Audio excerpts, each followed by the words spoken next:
Hey YouTube, thanks for watching my video.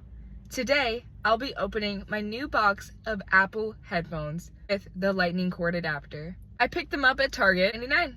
Probably my fourth pair of Apple headphones, wire headphones, in this year alone.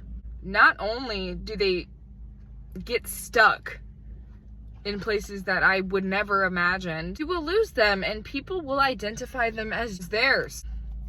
I had to go pick me up another one because, completely. And you know, they may be hers, but I think they're mine. She thinks they're hers. I lost mine. Mine are missing. I think they're mine. She thinks they're hers. I just bought myself a new pair because I don't want to be sharing earwax.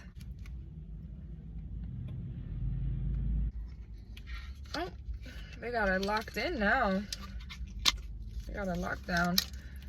So yeah, that's my new pair of headphones. Hey guys, so I'm back.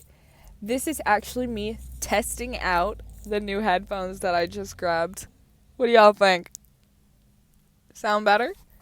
Sound better? Alright, catch you later.